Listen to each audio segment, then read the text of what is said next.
ইমাম সাহেবদের, মুয়াজ্জিন সাহেবদের সম্মানে আমরা দিতে চাই না, মাহফিল করে বক্তার জন্য মোটা অঙ্কের হাদিয়া রেডি রাখি। বন্ধুগণ, আজকে আপনাদের সাথে অত্যন্ত গুরুত্বপূর্ণ একটি বিষয়ে আলোচনা করতে যাচ্ছি। আমরা সবাই জানি আমাদের প্রিয় বাংলাদেশ পৃথিবীর অন্যতম মুসলিম রাষ্ট্রগুলোর মধ্যে একটি রাষ্ট্র। যে দেশের সংখ্যাগরিষ্ঠ মানুষই হচ্ছে মুসলমান, যে দেশের রাষ্ট্র ধর্ম হচ্ছে ইসলাম, অথচ সেই দেশে উলামায়ে কেরাম, দ্বীনের ধারক বাহক, নবীর ওয়ারিসরা আমরা দেখতে পাই তারা অবহেলার শিকার। তাদেরকে যেভাবে সম্মান করা উচিত, যেভাবে মূল্যায়ন করা উচিত, সেভাবে মূল্যায়ন করা হয় না। অথচ ইসলামের দৃষ্টিকোণ থেকে, কোরআন ও হাদিসের দৃষ্টিকোণ থেকে তাদেরকে অনেক সম্মান দেওয়া হয়েছে, অনেক মর্যাদা দেওয়া হয়েছে। অথচ আমাদের দেশে আমরা দেখতে পাই যারা মসজিদ মাদ্রাসায় খেদমতে নিয়োজিত রয়েছেন, যারা দুনিয়াবি কাজ কর্ম ব্যস্ততা সব কিছু বাদ দিয়ে শুধুমাত্র দ্বীনের মহাব্বতে, ইলমের মহাব্বতে মসজিদ মাদ্রাসা নিয়ে পড়ে আছেন, তারা কিন্তু চাইলে অন্যান্য কাজে যদি লিপ্ত হতো, তারা দৈনিক কমপক্ষে 1000 টাকা ইনকাম করতে পারত এবং তারা চাইলে বিদেশে গিয়ে অনেক টাকা উপার্জন করতে পারত। কিন্তু তারা এটা না করে শুধুমাত্র দ্বীনের মহাব্বতে দ্বীনের খেদমত করে যাচ্ছে। কিন্তু তাদের খেদমত করতে দেখি না আমরা মসজিদ কমিটিতে যারা রয়েছে, মাদ্রাসার কমিটিতে যারা রয়েছে, তারা ওইভাবে তাদেরকে মূল্যায়ন করতে আমরা দেখি না।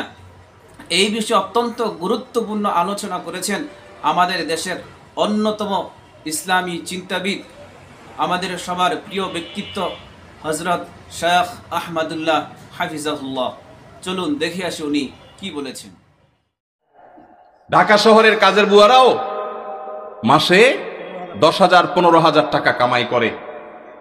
ঢাকা শহরে কোন দারোয়ানের বেতন 5,000 6,000 টাকা নাই, কোন পিয়নের বেতন 10,000 টাকার নিচে নাই। সেখানে কুমিল্লা শহরের কাছে, এটা সদর থানা এবং শহরের কাছে, এই জায়গায় 5-7 হাজার টাকা আজকালকার বাজারে চাউলের টাকা জোগাড় করা তো কঠিন হয়ে যায়। এই ইমাম সাহেব আবার যখন কোন একটা কাজ করতে যাবেন ইমামতির পাশাপাশি বলবে, হুজুর আমাদের দুনিয়াদার হয়ে গেছে, হুজুরদের দুনিয়ার লোভে ধরছে। এক বেটা, তার মসজিদের মুসল্লিরা ইমাম সাহেবকে এরকম খোঁচাইত, বেতন দেওয়ার নাম নাই, ইমাম সাহেব আর কিছু করলে ডিস্টার্ব করত। তো ওই মসজিদে একজন ভালো মানুষ ছিল, উনি বললেন, হুজুর আপনাকে আমি ওই যে মুসিরা যে জুতা পলিশ টলিশ করে ওইরকম একটা বাক্স কিনে দেব, সাথে রং টং যা লাগে, ডাস্টার, ব্রাশ, এগুলো সব দিয়ে দিব। আপনি ইমামতি করে মসজিদে নামাজ পড়ানো শেষ হলে মসজিদের বাহিরে এসে ওইটা নিয়ে বসে যাবেন এবং মুসল্লিদেরকে বলবেন, ভাই আপনাদের জুতাগুলো দেন, যার যার পলিশ করা লাগে আমি করবো, আপনারা আমার টাকা দিয়ে। ইমাম সাহেব চোখ বড় বড় হয়ে গেছে, কি বলে রে বেটা? বলে, ভাই আপনি এই কাজটা যদি করেন, মুসল্লিরা বাইর হয়ে যেটা সিসি করবে, আরে হুজুর এটা কি করছেন? তো ওইটাকে বলেন যে, ভাই এই জুতা যদি আমার কাছে দিতে আপনার লজ্জা বোধ হয়, আপনার কাছে যদি অপমান বোধ হয়, তাহলে জুতা আমার কাছে নিয়ে আপনার নিজের গালে নিজে মারা উচিত। প্রিয় বন্ধুগণ, শেখ আহমদুল্লাহ হাফিজাহুল্লাহ তিনি যে কথাগুলো বলেছেন, এই কথাগুলো আমি মনে করি দেশের সমস্ত মুসলমানদের মনের কথা এবং সমস্ত ইমাম সমাজ যারা রয়েছেন তাদের মনের ভিতরে যে কথাগুলো রয়েছে সেই কথাগুলো উনি বলেছেন। আমিও একজন ইমাম, আমার মনের কথাগুলো উনি ব্যক্ত করেছেন, এজন্য আমার তরফ থেকে ওনাকে মোবারকবাদ জানাই। মোহতারাম হাজরিন, এখন সময় এসেছে, চলুন আমরা যে যেখানে আছি, বিশেষ করে উলামায়ে কেরাম এবং ওয়াজের ময়দানে যারা রয়েছি, আমরা বেশি থেকে বেশি চলুন এই কথাগুলো আমরা সমাজের মানুষের কাছে, নেতৃস্থানীয় ব্যক্তিবর্গদের কাছে আমরা তুলে ধরি।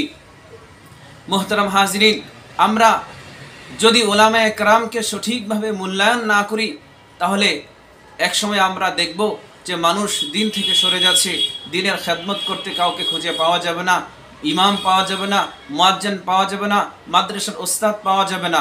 তখন মানুষ দিন থেকে গাফিল হয়ে যাবে, তখন মানুষ নিরক্ষর হয়ে যাবে, তখন মানুষ জালেম হয়ে যাবে, মূর্খ জাতি হয়ে যাবে।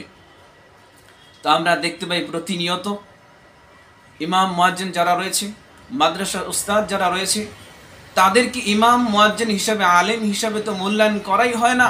আরে ভাই, আপনারা দেখেন, বাজারে যান, বাজারে গিয়ে দেখেন জিনিসপত্রের কি অবস্থা।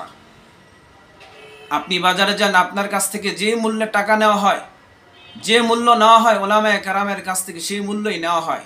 আপনার মাসে 50,000 টাকা হয় না, একজন ইমামের কিভাবে 10,000 টাকা হয়? ওই সমস্ত কমিটিদের গালে চপটঘাত যারা আলেম ওলামা, ইমাম সমাজদেরকে, ওলামায়ে কেরামদেরকে সারা বছর কোনো খোঁজখবর নেয় না। খোঁজখবর নেয় না সে কিভাবে থাকে, খোঁজখবর নেয় না সে ভালো থাকে না খারাপ থাকে, তার পরিবার কোন অবস্থায় আছে, সে খেয়ে থাকে না না খেয়ে থাকে, কোনো সমস্যা বলে আছে কিনা, এগুলোর কোনো খোঁজখবর নেয় না। অথচ তাদেরকে আমরা কমিটিগিরি করতে দেখি। যখন ওলামায়ে কেরাম কোনো মসজিদ মাদ্রাসার পাশাপাশি কোনো কাজের মধ্যে লিপ্ত হন, তার প্রয়োজন পূরণ করার জন্য, তখন কমিটিগিরি করতে দেখি। আমরা কমিটিগিরি করতে দেখি যখন ওলামায়ে কেরামের কোনো দুষ্ত্রুটি ধরা পায়, তখন কমিটিগিরি করতে দেখি। অথচ তাদের প্রয়োজনের সময়, তাদের সুবিধা অসুবিধার সময়, তাদের সুখ দুঃখের সময় আমরা তাদেরকে খুঁজে পাই না। তা আসুন, সময় এসেছে কথা বলার। চলুন আমরা সমাজের সবার কাছে এই আওয়াজটা, এই পেগামটা পৌঁছিয়ে দিই এবং আমরা আমরা কথাগুলো তুলে ধরি। প্রিয় বন্ধুগণ, সর্বশেষ একটা কথা সবার কাছে বিনীত অনুরোধ করব, আমি যে কথাগুলো বলেছি আপনারাও বলবেন, সবাই প্রচার করবেন, প্রসার করবেন, এবং আপনাদের কাছে যদি এই কথাগুলো ভালো লেগে থাকে, আশা করি আপনারা এই ভিডিওটা শেয়ার করে সবার মাঝে ছড়িয়ে দিবেন, এবং ভালো লাগলে আমাদের সৌতুল হক মিডিয়া চ্যানেলটি সাবস্ক্রাইব করবেন। সবাইকে ধন্যবাদ। সবাই ভালো থাকুন, সুস্থ থাকুন। আসসালামু আলাইকুম।